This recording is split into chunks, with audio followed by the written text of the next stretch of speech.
vamos a ver el diseño 2 a la 3. En este diseño 2 a la 3 vamos a tener ahora tres factores de dos niveles. Los factores que vamos a tener es el factor A, el factor B y el factor C. Como son tres factores y tienen interacciones dobles y una interacción triple, pues ahora vamos a tener 8 tratamientos. El orden estándar de los tratamientos es 1, AB, interacción AB, C, interacción AC, interacción BC e interacción ABC.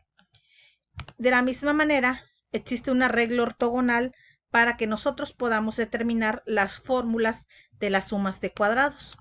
Por ejemplo, en el caso de las sumas de cuadrados para el factor A o la fuente de variación A, nos vamos al arreglo ortogonal, ¿sí? Y en el arreglo ortogonal, como ya lo habíamos visto en el diseño 2 a la 2, para sacar la suma de cuadrados de A, vamos a tener entonces que es más ABC menos BC más AC menos C más AB menos B más A menos 1, que es la misma fórmula que tenemos acá.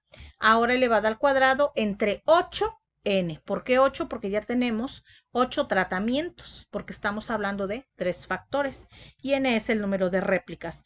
De la misma manera, vamos a determinar las sumas de cuadrados para el factor B, ahora posicionándonos en el renglón B y cambiando los efectos, cambiándole el signo por el que tenemos en el renglón de B. Estas fórmulas ya las tengo determinadas, más adelante las vamos a ver. Tenemos el diseño 2 a la 3, bueno, tenemos ahora K, porque estamos hablando de los diseños factoriales 2K. K vale 3, por lo tanto vamos a tener 3 factores, el factor A, el factor B y el factor C. Aquí tenemos el eje X ocupado por el factor A, el eje Y ocupado por el factor C y el eje Z ocupado por el factor B. Que si lo trasladamos paralelamente hacia arriba, también nos vamos a dar cuenta que vamos a formar un cubo. En este punto hablaríamos que todos sus niveles están en el nivel bajo. Aquí nuevamente tenemos el nivel alto de A, bajo de B, bajo de C. Y así en cada uno de los puntos nosotros ubicaríamos nuestros tratamientos. El ejercicio que vamos a ver nosotros dice lo siguiente: se desea estudiar el efecto de la rapidez de corte, que es el factor A, efecto de la rapidez de corte en su nivel bajo y su nivel alto, la configuración, que es el factor B, también en su nivel bajo y nivel alto, y el ángulo de corte en su nivel bajo y nivel alto. Acuérdense, son 2 niveles por factor porque estamos trabajando el diseño 2K.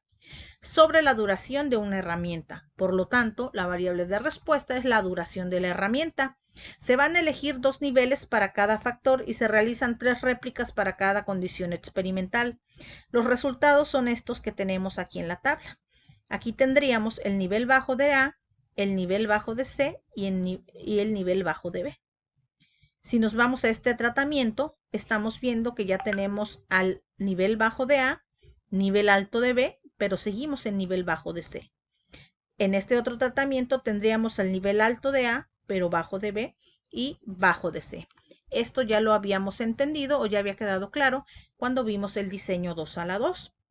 Ahora bien, estos datos o estos tratamientos nosotros los vamos a transportar, empezando por el primer tratamiento que corresponde a estas 3 réplicas, seguido de este otro tratamiento. Después vamos con el tratamiento 3, vamos a llamarla así, el 4, 5, 6, 7, hasta llegar al 8. Y esto lo trasladamos en esta tablita, que es bajo de A, bajo de B y bajo de C, todos en su nivel bajo, que es el tratamiento 1. Y estas serían sus réplicas. El nivel alto de A, bajo de B y bajo de C, que es el nivel A, que serían 32, 43 y 29. 32, 43, 29, el primero 22, 31, 25 y así sucesivamente para cada uno de los tratamientos, de tal forma que nosotros armemos nuestra tabla con las respectivas réplicas. ¿Qué vamos a hacer después? Sacar la sumatoria total por tratamiento, la sumatoria de las réplicas. Ahora bien, vamos a ver las fórmulas para determinar las sumas de cuadrados. Las fórmulas que anteriormente ya las sacamos del arreglo ortogonal son estas que tenemos por aquí del lado izquierdo. la suma de cuadrados de A, de B, de AB, de C, de AC, de BC y de ABC. Tenemos cada una de estas fórmulas y ya sabemos que de acuerdo a la tabla vamos a considerar la columna de total, pero vamos a tomar como referencia la columna de los tratamientos. De esta forma, nosotros vamos a ir sustituyendo el valor de A, B, C, AB, etcétera, en estas fórmulas que tenemos de suma de cuadrados de A. En el caso de la suma de cuadrados de A es ABC, que es igual a 127, menos BC, menos BC, y BC es igual a 164, más AC, y más AC, AC es igual a 113, y así sucesivamente nos vamos a ir hasta que lleguemos menos 1. Recuerden que este menos 1 no es menos 1, es menos el valor que tiene el tratamiento 1, que es 78, y de esta forma lo tenemos en las fórmulas. Lo vamos a elevar al cuadrado, lo vamos a dividir entre 8 y lo vamos a multiplicar por 3 réplicas. Vamos a hacerlo para cada una de las sumas de cuadrados. Se puede hacer manual o también lo podemos hacer en el software Excel. Ya estamos con nuestro ejercicio en Excel. Voy a sacar la sumatoria total de los datos. Presiono sumatoria, asegúrense de que solo abarquen las réplicas. Y una vez que tengo la primera sumatoria, puedo con doble clic en el recuadro negro, recuérdenlo, dar la sumatoria para todos y finalmente calcular la sumatoria de todos los totales. Esto también lo vamos a ocupar, lo voy a marcar de amarillo. Vamos a empezar a determinar la suma de cuadrados de A. Para eso tengo la fórmula que vamos a utilizar por aquí. Y quedaría de la siguiente manera la suma de cuadrados de A. Esto es igual, abro doble paréntesis porque voy a dividir, voy a elevar al cuadrado y voy a dividir. Y tengo que es ABC, que es 127, menos BC, más AC, aquí está más AC, que es esta, menos C, que es 127, más AB, que es 148, menos B, más A, que es 104, menos 1, que es 78. Todo esto lo vamos a elevar al cuadrado y lo vamos a dividir entre 8 por 3, porque es entre 8n. 8 por 3. De tal forma que vamos a obtener la suma de cuadrados de A. Hacemos el mismo procedimiento para la suma de cuadrados de B. La fórmula la tengo de este lado.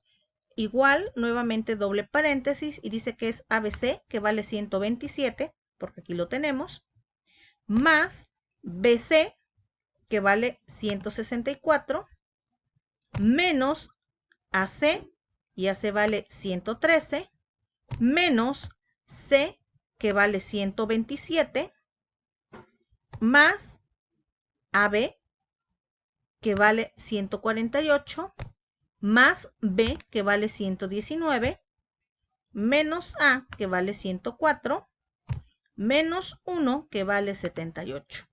Lo elevamos al cuadrado y todo esto lo vamos a dividir. No lo he elevado al cuadrado, aquí está. Todo esto lo vamos a dividir entre 8 por el número de réplicas, que son 3. Por eso es 8 por 3. Y de esta forma tenemos la suma de cuadrados de B. De la misma manera, vamos a hacer la suma de cuadrados de la interacción AB. Ahí tengo la fórmula. Lo voy a hacer un poquito más rápido, que es igual a ABC menos BC menos AC más C más AB menos B menos A más 1 menos A, aquí me falló, menos A más 1. Todo esto elevado al cuadrado y dividido entre 8 por n. La suma de cuadrados de C quedaría igual a más ABC más BC más AC más C menos AB menos B menos A menos 1 al cuadrado entre 8 por 3. Y tenemos C. Siguiendo los mismos pasos, determinamos las últimas dos sumas de cuadrados para BC y para ABC. Ahora vamos a determinar la suma de cuadrados total.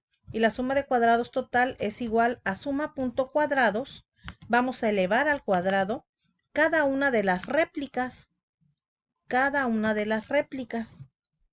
Y ese total de cuadrados se lo vamos a restar. Voy a abrir doble paréntesis al total de totales elevado al cuadrado entre, voy a multiplicar 8 por n. Y este va a ser nuestro total de totales.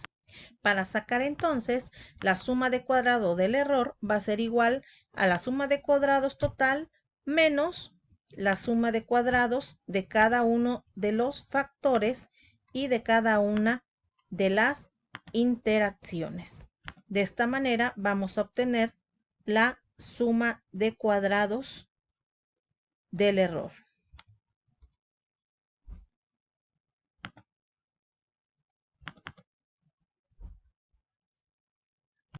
Ya que tenemos todas esas restas, vamos a encontrar la suma de cuadrados del error.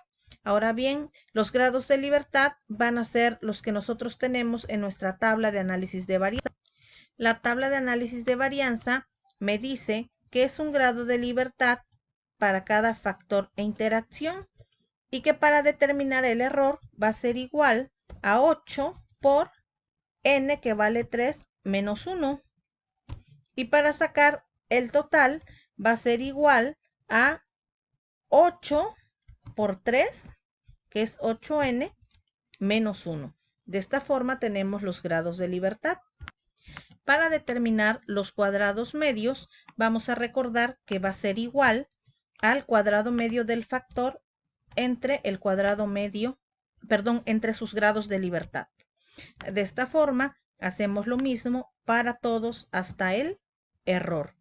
Así calculamos el cuadrado medio, que es igual a la suma de cuadrados entre sus respectivos grados de libertad. Una vez que tenemos todo esto, vamos con f calculada, que va a ser igual al cuadrado medio del factor entre el cuadrado medio del error. Como todos van a ser entre el cuadrado medio del error, inmovilizo el error para que a la hora de recorrer pueda yo tener todas las f's calculadas. Para sacar el valor de f de tablas es igual a distribución.f inversa, la que tenemos por aquí. La probabilidad, vamos a suponer un 95% de confianza, por lo tanto un 0.05 de probabilidad, coma, los grados de libertad del factor, coma, los grados de libertad del error. Como para todos va a aplicar los grados de libertad del error, lo inmovilizo porque lo vamos a recorrer para todos los factores e interacciones. En este caso nos va a quedar el mismo valor porque todos ocupan la misma probabilidad y los mismos grados de libertad. Finalmente, para la conclusión, vamos a decir igual si, recordemos que si f calculada, vamos a copiar el signo de mayor que, decimos igual si f calculada es mayor a f de Fisher o f de tablas, entonces va a haber significancia. De lo contrario, no habrá significancia. Hacemos lo mismo para todos los factores. En el siguiente video, donde explicamos en Minitab, vamos a terminar de explicar esta conclusión. Aquí solo nos quedamos en ver qué factores son significativos y cuáles son no significativos. Espero que les sea de utilidad. Nos vemos en el próximo video.